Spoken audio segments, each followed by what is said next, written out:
इस बार मुझे बेटा ही चाहिए, चाहे कुछ भी हो जाए। अगर बेटा नहीं हुआ ना, तो तू इस घर से जाने के लिए तैयार रहना। ये आप क्या कह रहे हैं जी? इसमें मैं क्या कर सकती हूँ? ये तो उस ऊपर वाले की देन है। देख, मुझे तेरी ये फालतू की बकवास नहीं सुननी, समझी? मुझे बेटा चाहिए, बेटा। अगर तूने मुझे इस बार बेटा नहीं दिया तो उसका अंजाम तुम अच्छे से जानती हो। हाँ हाँ, बहुत अच्छे से जानती हूँ। तुमने पहले भी मेरी 2 बच्चियों को मार डाला है, लेकिन इस बार मैं ऐसा नहीं होने दूंगी। अगर इस बार फिर से लड़की भी पैदा हो गई तो मैं उसे कुछ नहीं होने दूंगी। तुझसे मैंने बोला ना, मुझे इस बार लड़की नहीं चाहिए। नफरत है मुझे लड़की से, नफरत, समझी? अब सिर्फ लड़का चाहिए। ऐसा कहकर विनय वहां से चला जाता है। कुछ समय बीतता है और सारिका को एक बार फिर प्रसव पीड़ा शुरू होती है। वो बहुत घबराई हुई खुद से कहती है, हे भगवान, अगर इस बार फिर मुझे बेटी पैदा हुई तो वो राक्षस तो उसे भी मार देगा। नहीं, मैं उसे इस बार ऐसा नहीं करने दूंगी। मुझे कुछ तो जरूर करना होगा, पर मैं क्या करूं? शाम होती है। विनय अपने घर आता है।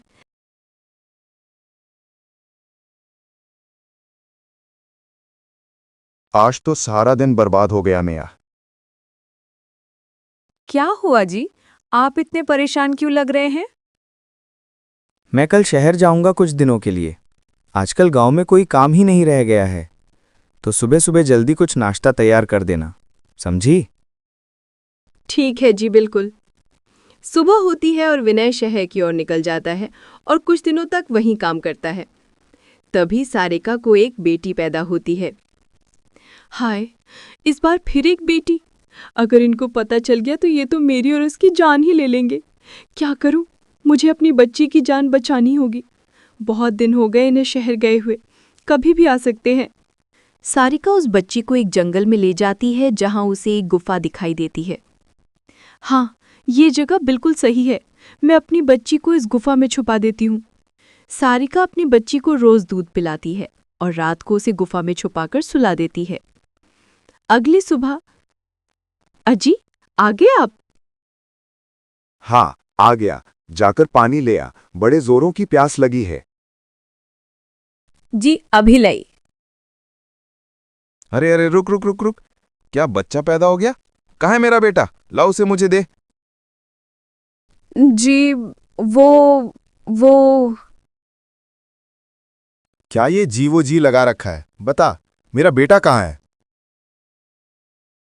जी, बच्चा मरा पैदा हुआ था। हट तेरी की! मेरे माँ बाप ने भी मुझे किसके गले में बांध दिया। पहले लड़कियां पैदा करी, अब जो हुआ वो भी मरा पैदा हुआ। अरे जान निकल जा मेरी नजरों से। रोती हुई वहां से चली जाती है।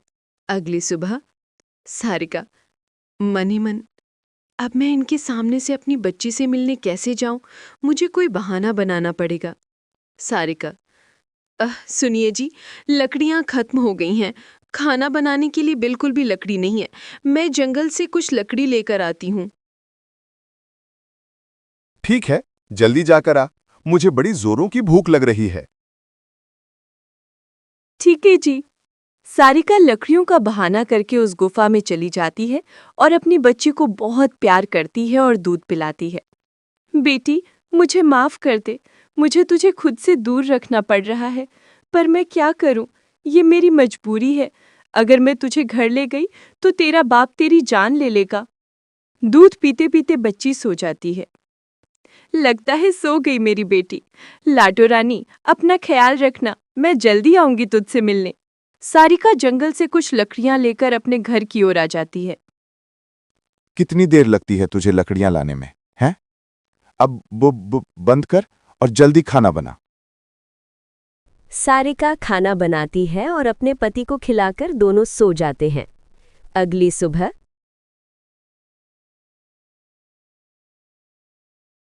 आज फिर से ये रस्सी लेकर कहाँ जाने लगी ग्यो? जी, वो क्या है ना कि कल मैं थोड़ी कम लकड़ियां ला पाई थी। आज मैं सूखी और बड़ी लकड़ियां लेने जा रही हूँ, ताकि कुछ दिनों तक के लिए छुट्टी हो जाए। बड़ी जल्दी में लग रही है तू। और ये रस्सी कल वाली से अलग दिख रही है। खैर, जा, पर जल्दी लौटना। मुझे खेत पर जाना है। सारिका तुरंत जंगल की ओर निकल जाती है। विनय उसकी पीठ को तब तक देखता रहता है जब तक वो ओझल नहीं हो जाती। उसके मन में शक का बीज पनप चुका था। विनय मन ही मन, ये पिछले कुछ दिनों से कुछ ज्यादा ही जंगल के चक्कर लगा रही है। पहले तो कभी एक बार में इतनी लकड़ियां नहीं लाती थी, और इसकी आंखों में एक अजीब सी चमक और घबराहट दोनों हैं। दाल में कुछ काला जरूर है। विनय खेत पर जाने का बहाना करता है और चुपके से सारिका का पीछा करने लगता है। सारिका तेजी से गुफा की ओर बढ़ती है। जैसे ही वो गुफा में पहुंचती है, उसकी उदासी एक पल में ममता के अथाह प्रेम में बदल जाती है। लाडो रानी, मेरी जान, मैं आ गई। वो बच्ची को गोद में लेती है, उसे दूध पिलाती है और अपनी गोदी में झुलाती है। तुझे पता है बेटी, अगर तुझे पता होता कि तेरी माँ पर क्या गुजर रही है तो तू कभी मेरी कोख से जन्म ही नहीं लेती। पर तू घबराना नहीं, मैं तुझे बचाऊंगी। उस राक्षस की काली परछाएं भी तुझ तक नहीं पहुंचने दूंगे।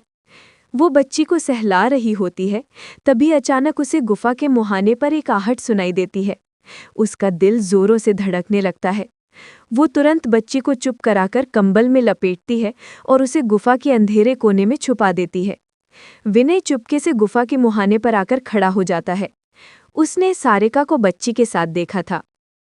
तो ये थी तेरी सूखी लकड़ियों की तलाश? मरा हुआ बच्चा, एक और लड़की, और तूने मुझसे झूठ बोला। सारिका चौंक कर मुड़ती है। उसकी आंखों में डर, गुस्सा और अपनी बच्ची को बचाने का निर्धारित संकल्प साफ झलक रहा था। हाँ, मैंने झूठ बोला और मैं दोबारा भी बोलूंगी। मैं इस बार तुम्हें उसे हाथ भी नहीं लगाने दूंगी। तुम एक राक्षस हो। तुमने मेरी 2 बच्चियों को छीन लिया, लेकिन इस बार नहीं। तू मुझसे मुंह लगाएगी? तू एक लड़की को मुझसे बचाएगी? ये मेरी नस्ल पर कलंक है। मुझे बेटा चाहिए। कहाँ है वो हरामजादी? लाओ उसे मेरे हवाले कर। विनय तेजी से गुफा के अंदर घुसने लगता है। सारिका तुरंत गुफा के मुहाने पर खड़ी हो जाती है, अपने हाथ फैलाकर। आगे मत बढ़ो, अगर तुम एक कदम भी आगे बढ़े तो अच्छा नहीं होगा। तो मुझे धमकी दे रही है? हट जा सामने से, वरना मैं तुझे भी इसी गुफा में दफन कर दूंगा। वो सारिका को धक्का देने की कोशिश करता है, लेकिन सारिका अटल खड़ी रहती है। उस माँ की आंखों में अपनी बेटी को बचाने की शक्ति थी, जो किसी भी डर से बड़ी थी। आज ये फैसला हो जाएगा विनय। आज या तो मैं तुम्हें। आखिरी बार बोल रहा हूं, हट जा सामने से। सारिका हंसिया कसकर पकड़ते हुए बोली, मैंने कहा ना, अब बहुत हो चुका। ये घर, ये गुफा, ये दुनिया सिर्फ बेटों के लिए नहीं है। तुम्हारी ये सोच ही तुम्हें खत्म करेगी। विनय क्रोध से अंधा होकर पत्थर लेकर सारिका की ओर झपटता है, लेकिन सारिका अब वो दबी सहमी औरत नहीं थी। वो अपनी बेटी की रक्षा कवच बन चुकी थी। जैसे ही विनय नजदीक आता है, सारिका अपने आप को बचाने के लिए फुर्ती से एक तरफ झुकती है और जोर से चिल्लाती है। तभी गुफा के मुहाने पर कुछ लोग दिखाई देते हैं।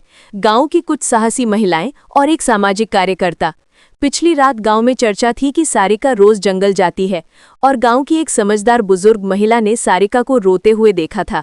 उन्हें सारिका के पहले 2 बच्चों के गायब होने पर भी शक था। उन्होंने एक सामाजिक कार्यकर्ता को सूचित किया, जिन्होंने पुलिस को जानकारी देने से पहले खुद सच्चाई जानने का फैसला किया।